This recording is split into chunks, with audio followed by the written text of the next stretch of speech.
Hello दोस्तों, जैसे कि आप में और सारी दुनिया यह जानती है कि पहले हमारा देश सोने की चिड़िया के नाम से जाना जाता था। तो आपने कभी खुद से यह सवाल किया कि अब क्यों नहीं? तो इसका सही उत्तर है कि हम भारतीय पहले से ही दिल वाले हैं और इस बात का नाजायज फायदा उठाकर दिमाग वालों ने हमें लूटा, कूटा और आवाज उठाने वाले को पीटा है। क्या आप जानते हो हमारा भारत देश कब आज़ाद हुआ था? अरे वाह, सबको पता है कि हमारा देश 15 अगस्त 1947 को आज़ाद हुआ था।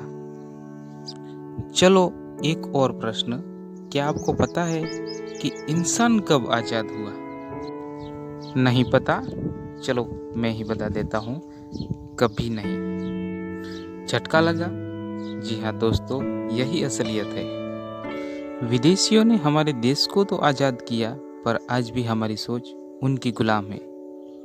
क्यों, जानना चाहते हो? तो सुनिए, आज का एक कड़वा सच है कि किसी और पर निर्भर होकर हमें ज़्यादा कर भरना पसंद है, पर देश पर भरोसा करके हमें खुद पर भरोसा करना पसंद नहीं है। क्योंकि हमारी भारत माता से ज़्यादा आजकल हमें चाइनीज आंटी पे ज़्यादा भरोसा है, तभी तो हम उनकी चीज़ों को आंख बंद करके भी खरीद लेते हैं। क्यों, सच बोल रहा हूँ ना?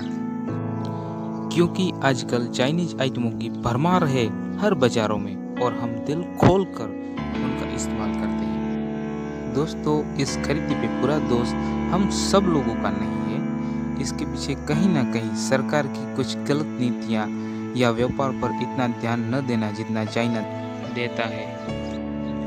हमें जो सिखाया जाता है, दिखाया जाता है, उसी पे हम तर्क वितर्क करके सोचते हैं और चाइना को कोसते हैं। पर दोस्तों, चाइना आज मार्केटिंग की दुनिया में नंबर 1 की पोजीशन पर है। चाइना ने अपनी चीज़ों को वैश्विक बाजारों में टिकने के लिए एक अलग मंत्रालय ही बनाया है, जो इस बात का संशोधन करता रहता है कि चीज़ों को कैसे वैश्विक बाजारों में व्यापार करते रहे।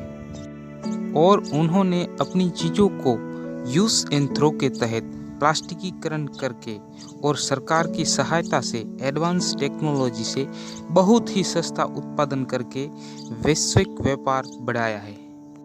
चाइना अपने गृह उद्योग को बढ़ावा देने के लिए सब कुछ कर छूटता है और बड़ी कंपनियों को भी सभी प्रकार से बढ़ावा देता है, जिससे वो फले फूले और वैश्विक व्यापार कर सके। उसके विपरीत हमारे देश में चाइना की सस्ती चीज़ों के कारण हमारी सस्ती और टिकाऊ चीज़ें बिक नहीं पाती और हमारे गृह उद्योग बाजारों में टिक नहीं पाते, जिससे रोजगारी का विकट प्रश्न उठता है। आजकल सभी लोग यह बात करते हैं कि हमें चाइना की चीज़ों को बहिष्कार करके स्वदेशी अपनाना चाहिए, लेकिन हमारी चीज़ों को भारत के साथ साथ वैश्विक बाजारों में टिकने के लिए कुछ आवश्यक कदम उठाने पड़ेंगे। इसमें हमारी सरकार को बहुत कुछ करना पड़ेगा। उसमें हमारा योगदान आवश्यक है। हम आज नहीं जागे तो हमारा ऐसे ही शोषण होता रहेगा और हमें पता भी नहीं चलेगा। इसलिए दोस्तों, जब से ये चाइना आया है, हमने खुद का ही मायना घटाया है। किसी ने ना देश को आईना दिखाया है, तभी तो आज मेरे दिमाग ने यह सवाल उठाया है। तो चलिए दोस्तों, एक और सवाल कि गुलाम बनना किसे पसंद है? जाहिर सी बात है कि गुलाम बनकर रहना किसी को भी पसंद नहीं है। तो फिर हम विदेशी कंपनियों के ग्राहक बन के उनकी चीज़ों का इस्तेमाल करके हम अपने आप को राजा समझते हैं, तो हम गलत हैं। क्योंकि राजा किसी पर निर्भर नहीं होता, उसे जिस चीज़ की ज़रूरत होती है उसे खुद बनाकर इस्तेमाल करता है। क्योंकि राजा गुलाम नहीं होता और जो गुलाम होता है वह राजा नहीं होता। आजकल अपना टाइम आएगा गाने ने तो युवाओं को जैसे आलसी ही बना दिया है। इस गाने को बनाने वाले ने, लिखने वाले ने भी मेहनत तो की ही होगी, तभी तो ये गाना बना है। आपका टाइम घर बैठे ही आ जाएगा। तो दोस्तों, आपको यह बात आपको समझनी चाहिए कि टाइम कभी नहीं आता, हमें लाना पड़ता है, और जो अच्छा वक्त मेहनत करके आता है वह बड़ा धमाका कर जाता है। हर अच्छी शुरुआत दोस्तों हमें खुद से करनी चाहिए। खुद को समझ तू कम ना, जग से आशा तू रखना, दूसरों की तलाश मत करना, सब कुछ बस तुझे है करना।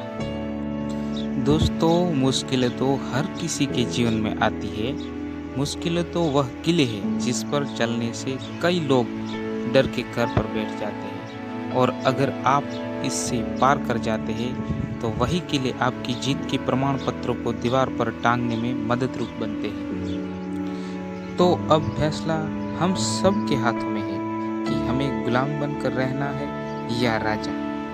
अगर हमें राजा बनना तय किया है तो आज ही हमें स्वदेशी अपनाना होगा और फिर से हमें हमारे देश को सोने की चिड़िया बनाना होगा। हमारे पैसे हमारे ही देश में रहे तभी हमारा देश सोने की चिड़िया बन पाएगा। चलते रहो कारवां बनता जाएगा, रुकते नहीं मंजिल बनाने वाले, और जो बल बुद्धि से मंजिलें चीर देता है वही देश के लिए असली वीर होता है। तो दोस्तों अगर आपको यह वीडियो पसंद आए तो इसे लाइक करें, शेयर करें और हमारे चैनल यू कैन लर्न को सब्सक्राइब करें।